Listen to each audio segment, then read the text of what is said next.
No livro de Daniel, você já pensou quem de fato faz o cessar do sacrifício? Seria Cristo ou o anticristo?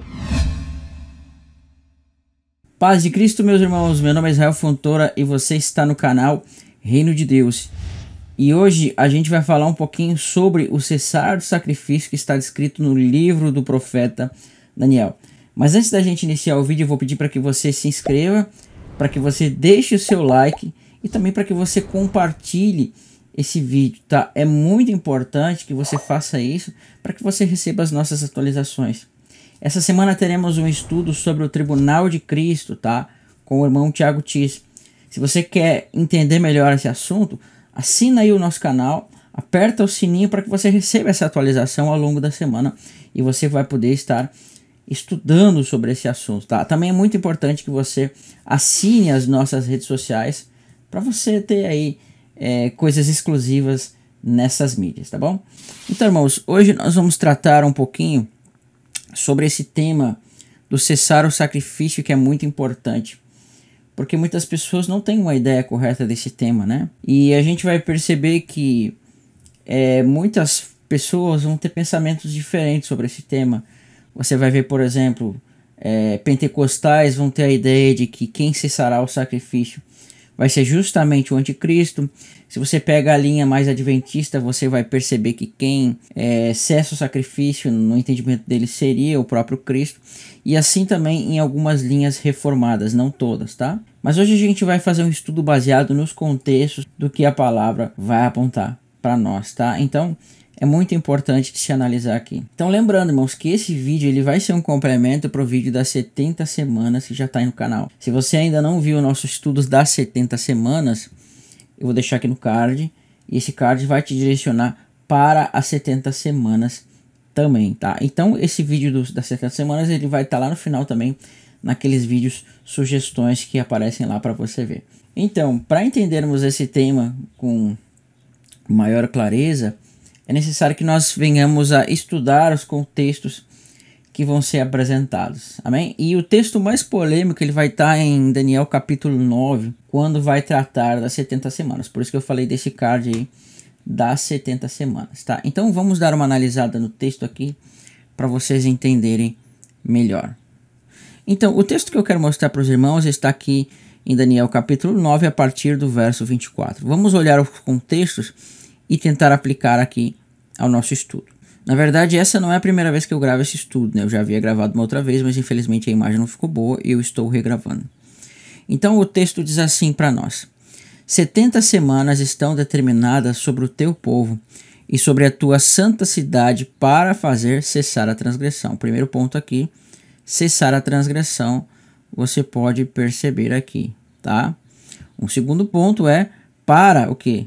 Dar fim aos pecados, que ele está mostrando aqui, para expiar a iniquidade, para fazer a justiça eterna, né? Que está aqui, selar a visão e a profecia, e para o que mais? Ungir o santo dos santos. Então veja, essas expressões aqui, cessar a transgressão, dar fim aos pecados e expiar a iniquidade, ela está fazendo uma alusão que é o dia da expiação. Naquele vídeo das 70 semanas eu falo mais sobre isso.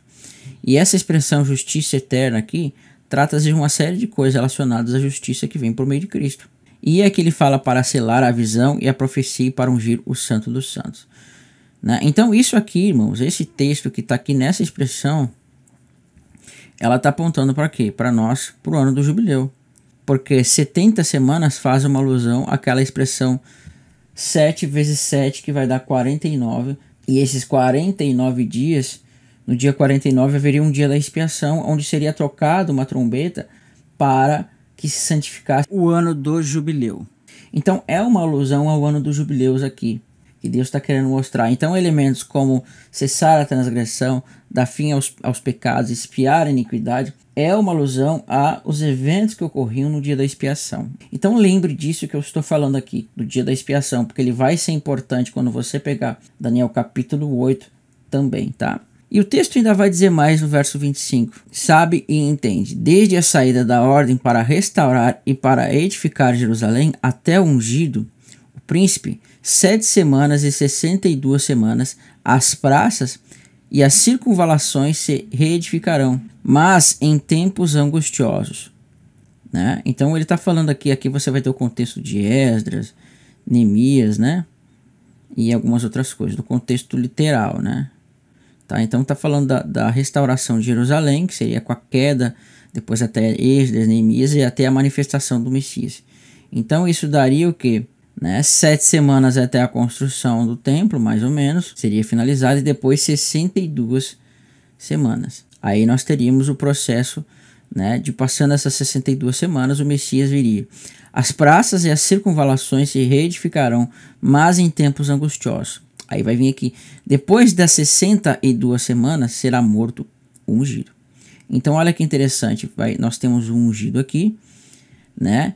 Como os irmãos devem ter visto, nós fizemos um estudo aqui, eu e o irmão Tiago Tício, sobre os sinais dos tempos. Quando Cristo fala dos sinais dos tempos, ele tinha esse texto em mente, né? Onde a gente mostra por meio de textos e expressões proféticas que quando fala aqui do ungido será morto, estava apontando, né, para Cristo. Então, olha aqui no card, você vai ver esse estudo, tá? É muito importante que você veja esse estudo, porque ele vai te dar um direcionamento dos tempos de Deus. É um estudo que eu fiz muito interessante com o irmão Tiago Tis, tá? Então veja lá que você vai aprender bastante coisa, né? Então, isso aqui fica evidente para todo mundo que é Cristo sendo morto, né? Então você tinha um período de 7 semanas, mais 62 semanas, no qual ia cair justamente no período da morte de Cristo. Então aqui tem uma expressão meio ambígua, né? Que é difícil de entender, porque diz que depois das 62 semanas, mais as 7 são 69. Então alguns vão dizer que Cristo morreu na semana 69, outros vão dizer que Cristo morreu na semana 70, tá? Não é o foco desse vídeo, a gente pode ver num outro vídeo mais pra frente. E diz mais, e já não estará, e o povo de um príncipe que há de vir, né? Então aqui a gente percebe que tem um outro personagem, um povo de um príncipe que há de vir, que eu não marquei aqui, que há de vir, destruirá a cidade e o santuário, e o seu fim será um dilúvio, até que ao fim haverá guerra, e desolações são determinadas, né? Então você vê que aqui fala do que de vir e destruirá a cidade. Esse príncipe vai vir e destruir a cidade e o santuário, e o seu fim será no dilúvio, né? Aqui tem mais uma expressão interessante. O seu fim será num dilúvio. E até o fim haverá guerras e desolações são determinadas. Né? Então, aqui essa parte, esse contexto aqui, irmão, que a gente vê aqui do santuário e tudo mais, ele pode ter uma ligação com o que? Com o ano 70.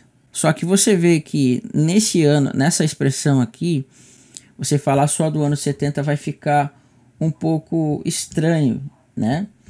Vai ficar um pouco estranho, porque o texto vai ficar sem sentido aqui.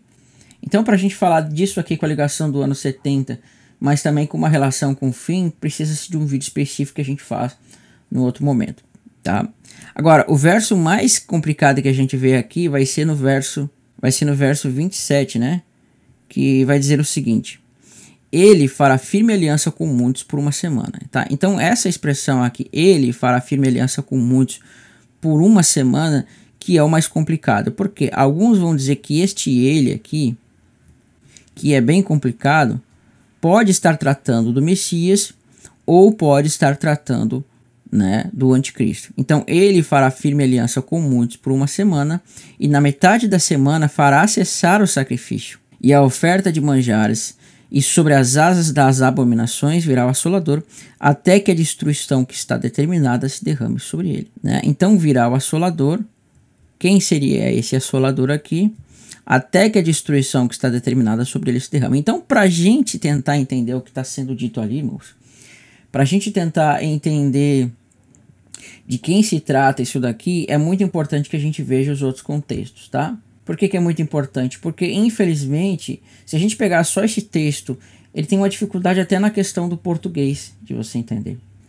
Que para você entender, eu penso que seria necessário que você relesse e visse várias versões. Você comparasse várias versões para ver qual é o pensamento que os tradutores colocam aqui, né? Você poderia fazer pesquisas. Mas para a gente entender de uma forma mais imediata o que está sendo dito aqui, irmão, eu aconselho que nós vejamos os outros contextos que estão aqui no profeta Daniel. Então, quando você olha para Daniel 8 e vai ter descrições aqui proféticas acerca de reinos, acerca de eventos que falam parte da profecia, isso vai ser reexplicado em Daniel 9, tá? Então, Daniel 8 não se exclui de Daniel 9, assim como Daniel 8 não se exclui de Daniel 7.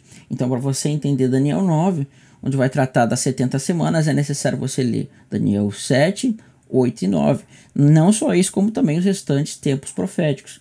Mas eu estou mostrando aqui num contexto mais imediato, tá? Daniel 8, verso 5 vai dizer o seguinte: estando eu observando, eis que um bode vinha do ocidente sobre toda a terra, mas sem tocar no chão. Este bode tinha um chifre notável entre os olhos. Então veja, aqui você vê que fala a profecia de um bode, né? É claro que essa profecia antes ela fala de um carneiro, né? Que eu não quero me tratar aqui do carneiro, mas você vê que aqui nesse contexto fala de um carneiro que estava aí dando marradas para o Oriente, para o Ocidente, e vai tratar da Grécia, tá? Então no versículo 4 você vai perceber que tem um carneiro, tá? Que eu não quero me estender aqui, que vai representar justamente a Pérsia, tá? Que está aqui nesse texto aqui. E depois vai se levantar quem? Um bode que vai representar justamente a Grécia. E ele vai fazer o seguinte: estando eu observando, e eis que um bode vinha do ocidente sobre toda a terra, mas sem tocar o chão. Este bode tinha um chifre notável entre os olhos. Dirigiu-se ao carneiro que tinha 2 chifres, né? Então é interessante nessa profecia que tem pessoas que vão entender que aqui está tratando, por exemplo, até de aviões, né, que fala da World Trade Center no 11 de setembro, mas não é isso que o texto está falando, né? E no verso 6 diz: dirigiu-se ao carneiro que tinha 2 chifres. Esse carneiro que tinha 2 chifres aqui é a Pérsia, tá? O Império Medo-Pérsia, o qual tinha visto diante do rio. Correu contra ele com todo o seu furioso poder. Viu chegar perto do carneiro e, enfurecido contra ele, o feriu. Lhe quebrou os 2 chifres, pois não havia força no carneiro para lhe resistir. E o bode lançou por terra e pisou os pés, né? Então, o carneiro, que representa aqui a Pérsia, ele vai ser derrotado. Para lhe resistir, e o bode lançou por terra e o pisou aos pés, e não houve quem pudesse livrar o carneiro do poder dele. E aí vai dizer mais: o bode se engrandeceu sobremaneira, e na sua força quebrou-se-lhe o grande chifre. E em seu lugar saíram 4 chifres notáveis para os 4 ventos do céu. Esse grande chifre aqui, se você fizer uma busca histórica nele, você fizer uma busca histórica no contexto dele, você vai ver que trata de Alexandre o Grande no contexto grego, né? No contexto do Império Macedônio, que seria o primeiro rei, na verdade o primeiro que foi considerado como imperador, né? Então aqui está falando de Alexandre o Grande, né? Filho de Filipe. E em seu lugar saíram 4 chifres notáveis. Esses 4 chifres seriam quem? Os 4 generais de Alexandre o Grande. Entre eles vai estar os Ptolomeus e os Seleucos, né? Que são os mais importantes, que inclusive vão guerrear entre si no finalzinho do Império aí macedônio, né? Para os 4 ventos do céu. De um dos chifres saiu um chifre pequeno. Olha que interessante. Esse chifre pequeno aqui é importante, tá? Por que é importante? Porque ele também vai aparecer em Daniel 7, naqueles animais, aqueles 4 animais que vão aparecer. Você vai ver que vai aparecer primeiro o leão com asas. A gente vai ver que depois vai aparecer o urso e depois um leopardo. E por fim, nós vamos ver que daquele animal vai surgir um chifre pequeno daquele 4º animal. Então, quando você vê aqui a expressão chifre pequeno, você tem que fazer uma ligação aqui com aquilo, tá? Você não pode fugir disso. E ele se tornou forte para o sul, para o ocidente e para a terra gloriosa. Cresceu até atingir o exército dos céus, e alguns do exército das estrelas lançou por terra e pisou. Tá? Então isso daqui para nós é uma tipologia de uma perseguição aos santos. Quando fala de crescer e atingir o exército dos céus, é uma tipologia de alguém que vai perseguir a igreja, tá? Porque exército das estrelas dos céus é justamente quem? O povo de Deus. Lançou por terra e as pisou. Sim, se engrandeceu até o príncipe do exército, e dele tirou o sacrifício diário, e o lugar do seu santuário foi deitado abaixo. Olha que interessante. Sim, se engrandeceu até o príncipe do exército, e dele tirou o sacrifício diário. Então, olha, esse príncipe do exército está falando com aquele homem que aparece lá para Josué, onde Josué, quando chega em Canaã, ele vê um homem, né? E ele pergunta, tu é dos nossos ou é dos nossos inimigos? E ele fala assim, eu sou o príncipe do exército do Senhor. Então você vê que aqui no verso 11, o sacrifício era dedicado a ele, né? Sim, se engrandeceu até o príncipe do exército, e dele tirou o sacrifício diário. E o lugar do seu santuário foi deitado abaixo. E o exército lhe foi entregue com o sacrifício diário por causa das transgressões. E deitou por terra a verdade, e o que fez prosperou. Aí ele vai dizer assim, depois ouvi o santo que falava comigo, e disse a outro santo o que falava, até quando durará a visão do sacrifício diário e das transgressões assoladoras? Visão na qual quem entrega o santuário, o exército, a fim de serem pisados? E ele me disse, até 2.300 tardes e manhãs, o santuário será purificado. Então, o santuário ser purificado aqui, irmãos, é mais uma alusão que há justamente o dia da expiação. E como nós vimos em Daniel 9, que falava do dia da expiação, aqui também você tem o quê? Uma ligação com isso. Você tem uma ligação com o dia da expiação aqui. Tá? Vamos marcar aqui. Então, tanto Daniel 8 quanto Daniel 9 estão falando da expiação. Mas o que eu quero mostrar para nós, que é o enfoque do texto aqui, é o seguinte. Você vê que tem a expressão chifre pequeno que está aparecendo aqui, e ela é uma referência a quem? Ao anticristo. Né? E historicamente trata-se de Antíoco Epífanes.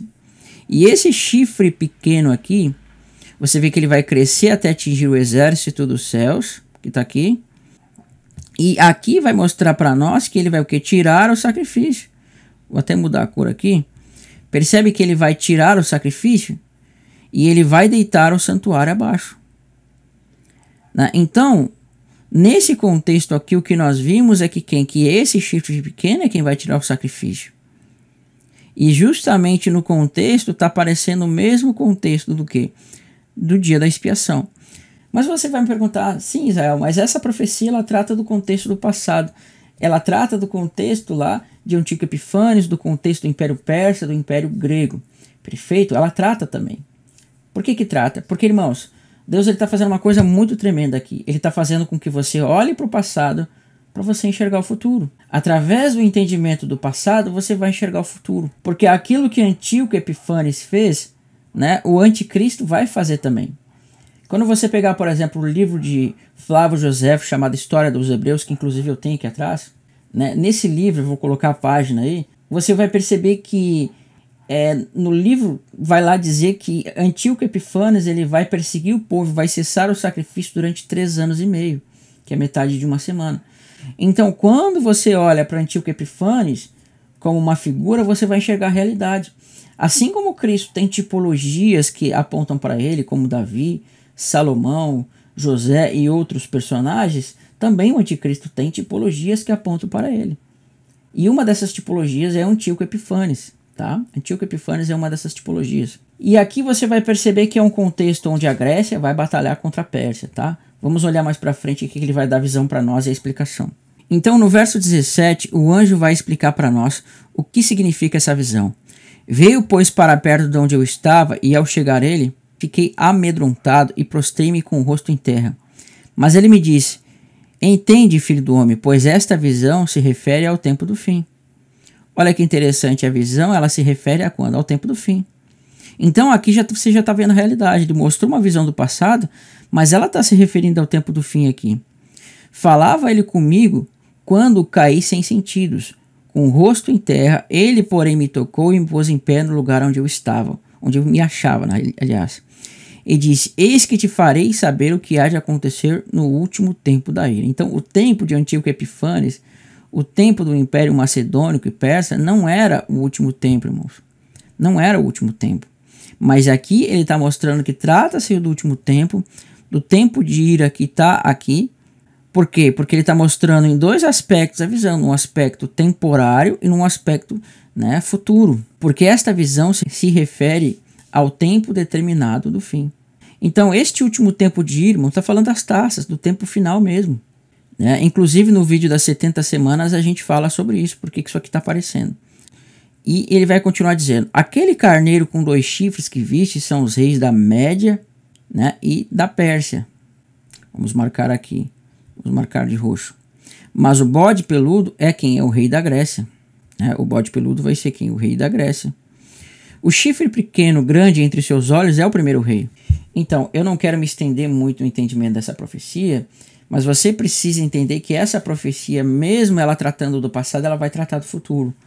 Porque você tem que olhar para a sombra para enxergar a realidade. Como assim, Israel? Como é que a gente entende isso? Irmão, a Grécia aqui, no contexto histórico, é a própria Grécia, é Javã. Mas no contexto profético, Grécia vai já tratar de outro reino. Vai tratar de outro ponto, vai tratar de um contexto mais elevado. E a Pérsia aqui também, no contexto histórico, aquele cordeiro vai se representar a Pérsia, mas no contexto profético vai falar de outra coisa. Por quê? Na história você está vendo a Grécia, de fato, pelejar contra a Pérsia. Mas no contexto profético você vai estar vendo o reino do anticristo que vai se levantar, tipificado num bode, que vai apontar para Esaú, né? Porque a expressão para bode, que aqui que é Seir, ela está apontando para o termo que é apontado para Esaú. E desse bode que é apontado para Esaú vai surgir um chifre pequeno que está apontado em Daniel 7. E esse chifre pequeno ele vai ser uma tipologia apontada em Antíoco Epífanes. Então, assim como na Grécia houve um reino que se levantou e desse reino surgiu um chifre pequeno, assim também no final vai surgir um reino que vai estar apontado nesse bode. Agora você está vendo o bode. E esse bode vai surgir um chifre pequeno que vai pelejar contra o cordeiro. Então, quando você pega na tipologia profética, você vai ver que aquele cordeiro representa a Pérsia, perfeito? Só que a Pérsia ela vai ser o único reino entre todos esses reinos que vai libertar o povo de Deus da escravidão. Então você vê Ciro, que era o rei da Pérsia, vindo sobre Babilônia, e ele vindo sobre Babilônia, ele vai libertar o povo da escravidão e vai mandar aí reedificar o templo. Então isso é uma figura de Cristo, né? Então a Pérsia vai ser uma figura do reino de Deus. E assim como o bode vai perseguir a Pérsia, que é aquele cordeiro, assim também o anticristo vai perseguir a Cristo. Ou seja, o corpo de Cristo, que é justamente o cordeiro, tá? Então, no contexto histórico, fala da Grécia contra a Pérsia, mas no contexto profético, fala do reino do anticristo contra o reino de Deus. Por que você acha que em Mateus 25 vai haver a separação entre bodes e cordeiro? Porque os bodes são aqueles que têm aparência de santidade, mas eles são como Esaú, e os cordeiros são aqueles que são mansos como Cristo foi, tá? Então é Cristo como anticristo. Então quando você vê que o bode ele vai deitar por terra as estrelas, tá falando do anticristo deitando por terra o corpo de Cristo, matando a igreja, perseguindo a igreja. Mas o que eu queria mostrar aqui é que este bode, né, no verso 9, que é o chifre pequeno, o que ele vai fazer? Ele vai lançar por terra, né, o exército das estrelas e dele vai tirar o sacrifício. Amém? Então você tem uma evidência aqui de que um bode, tipificando o anticristo, apontado em Antíoco Epífanes, ainda que alguns adventistas entendam que é Roma, vai cessar o sacrifício aqui, tá? Então você tem evidências na profecia aqui, uma evidência de que o cessar do sacrifício está partindo do anticristo. Está partindo do chifre pequeno, está partindo do bode, tá? Então você não pode excluir essa possibilidade. E um outro texto que eu quero ler para os irmãos, ele vai se encontrar em Daniel, capítulo 11, verso 21, tá? Então nós vamos para lá. Verso 21 é onde ele vai aparecer, tá? E diz assim, verso 21 nós vamos ver que aqui vai se levantar o anticristo. Quando Paulo, em 2 Tessalonicenses, vai tratar sobre o anticristo, sobre o homem da iniquidade que viria, você vai ver que ele vai estar com esse texto de Daniel 11 na sua mente, tá? Então, quando você for ler 2 Tessalonicenses capítulo 2, no contexto que vai falar do homem da iniquidade que vai se levantar e do filho da perdição, é o capítulo de Daniel 11 que ele está em mente, tá? Então, vamos olhar a partir do verso 21. Depois se levantará em seu lugar um homem vil, né? Tratando de reis que vieram antes, e ele vai mostrar que depois vai se levantar um homem vil entre esses reis que são seus reis do norte. E em seu lugar um homem vil, ao qual não tinha dado a dignidade real, mas ele virá caladamente e tomará o reino com intrigas. As forças inundantes serão arrasadas diante dele e serão quebradas, como também o príncipe da aliança. Então olha que interessante a expressão aqui, príncipe da aliança. Lembra que em Daniel 9 nós vemos que alguém vai fazer uma aliança com ele por uma semana? Então aqui você tem o termo homem vil, que está apontando para o anticristo, e no texto vai aparecer a expressão aliança também. E olha o que ele vai fazer com aqueles que fizeram aliança com ele. Apesar da aliança com ele, ou seja, da aliança com o homem vil, né? Este homem vil usará de engano e subirá e se tornará forte com pouca gente. Virá também caladamente aos lugares mais férteis da província e fará o que nunca fizeram seus pais. Nem seus pais repartirá entre eles a presa, os despojos, os bens, e maquinará os seus projetos contra as fortalezas, mas por certo tempo. Tá? Então, olha que interessante, você vê aqui que então ele fez uma aliança e essa aliança está sendo quebrada aqui, com esse homem vil. Como eu não quero me estender muito aqui, irmãos, você vai ver que no verso 24 vai falar sobre os planos dele, no verso 25 você vai ver que ele vai se levantar contra o rei do sul, que esses dois reis vão fazer aí algumas coisas até o tempo do fim. Mas no verso 28 vai falar mais um pouco sobre ele, tá? Lembrando que você tem que ver a história de Antíoco Epífanes aqui, porque historicamente o contexto fala de Antíoco Epífanes, mas na realidade está apontando figuras para nós para o fim. Você vê a história literal e você vai enxergar a história real no final, tá? Então o homem vil tornará para a sua terra com grande riqueza, e seu coração será contra a santa aliança. Ele fará o que lhe aprouver e tornará para a sua terra. Aí vai dizer assim: no tempo determinado tornará a avançar contra o sul, mas não será na última vez como foi na primeira.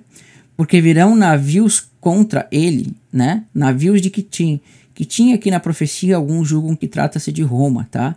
Mas o certo é que muitos entendem como nações que vêm aí da Europa, amém?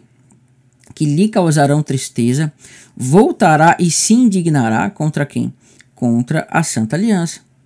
Então, olha só, Antíoco Epífanes, o que ele fez? Ele se levantou contra a Santa Aliança, ao ponto que todos aqueles que queriam circuncidar seus filhos, todos aqueles que queriam permanecer na alimentação estabelecida na lei, todos aqueles que queriam servir apenas um Deus único, você vai perceber que Antíoco Epífanes ele vai perseguir essas pessoas, matarem, as cópias das escrituras vão ser queimadas. Então, Antíoco Epífanes ele vai se levantar contra a aliança de Deus. Por quê? Porque o anticristo também vai se levantar. Então veja que esse homem vai se levantar contra a aliança, fará o que lhe aprouver e, tendo voltado, atenderá aos que estiverem desamparados à santa aliança. Então olha só, a apostasia, irmãos, que tremendo, né? Você está vendo aqui que esse que vai se levantar contra a santa aliança, ele vai justamente o quê? Fazer o quê? Né? Atenderá aos que estiverem desamparados à santa aliança. Ou seja, ele vai justamente dar uma atenção especial para aqueles que apostataram da fé, para aqueles que não permaneceram fiéis à fé. Então você vê a apostasia aqui, né? E olha que interessante no verso 31 e 32 o que vai dizer. Deles sairão forças que profanarão o santuário. Opa, nós vimos isso em Daniel 8, vamos marcar aqui de novo, já tinha marcado, mas nós vamos marcar de novo. A fortaleza nossa e tirarão o sacrifício diário. Olha só que interessante. Mais uma vez o sacrifício diário sendo tirado aqui, estabelecendo abominação desoladora, e aos violadores da aliança ele com lisonja perverterá, mas o povo que conhece o seu Deus se tornará forte e ativo, né? Tornar forte e ativo não significa ter poder, então uma associação com as duas testemunhas sim, tá? Mas seria um outro estudo aí. Então quando fala-se de abominação da desolação, irmão, olha que interessante que Cristo vai falar para nós aqui. Verso 15 de Mateus 24 diz assim: quando, pois, virdes o abominável da desolação, o que está aparecendo aqui? Quando, pois, virdes o abominável da desolação, que falou o profeta Daniel, quem lê entenda. Então Cristo lá em Mateus 24, ele está pedindo para que você olhe para a abominação da desolação, que vai estar citada onde? Em Daniel capítulo 11. Tá? Então, Daniel capítulo 11 estava tratando de Antíoco Epífanes, mas Cristo colocando lá para o final, ele vai utilizar o contexto da abominação da desolação para falar desse homem que vai se levantar. Quando vires, pois, a abominação da desolação, então veja, esse texto foi aplicado no passado para Antíoco Epífanes, mas vai ser aplicado para o futuro. E quando Cristo diz assim, a abominação da desolação, o que vai aparecer no texto? Deles sairão forças que profanarão o santuário, a fortaleza nossa, tirarão o sacrifício diário, estabelecendo a abominação da desolação. Então, o que justamente é a abominação da desolação? É o cessar do sacrifício e o instaurar um sacrifício abominável no templo de Deus. É óbvio que isso está tratando de um contexto espiritual, mas literalmente a gente vai falar aqui para vocês entenderem melhor. Então Cristo está confessando lá em Mateus 24 que o sacrifício seria cessado. E quando esse sacrifício fosse cessado, daria lugar à abominação da desolação. Então sim, Cristo está confirmando para nós que esse iníquo vai cessar o sacrifício, porque ele está nos ligando com o profeta Daniel, capítulo 11. E também você está vendo aqui em duas ocasiões que o chifre pequeno lá de Daniel 8 vai cessar o sacrifício, né? Ele vai cessar do sacrifício. E você também vê que em Daniel capítulo 11 há um cessar do sacrifício e um profanar o tabernáculo de Deus. Isso vai estar aparecendo em Daniel capítulo 9. Irmãos, então pela Bíblia, pelo próprio livro do profeta Daniel, você vai ver que nós temos duas testemunhas de quem cessa o sacrifício. É justamente o chifre pequeno. Né? Porque Cristo ele não cessa o sacrifício, mas ele institui o sacrifício perfeito. Ele vai trazer o sacrifício perfeito quando ele pegar aquilo que era em sombra e trazer para a realidade. Mas aquelas sombras refletiam as realidades. Então não houve um cessar necessariamente do sacrifício, mas houve um aperfeiçoamento daquilo que era literal para espiritual. Hoje você oferece sacrifícios a Deus por meio do seu culto a Deus. Então, a gente pode entender aqui que sim, houve um cessar do sacrifício por meio do chifre pequeno, tá? Baseado nesses textos, baseado nessas evidências, você percebe que sim, que é o chifre pequeno, que é o anticristo, que está cessando o sacrifício, tá?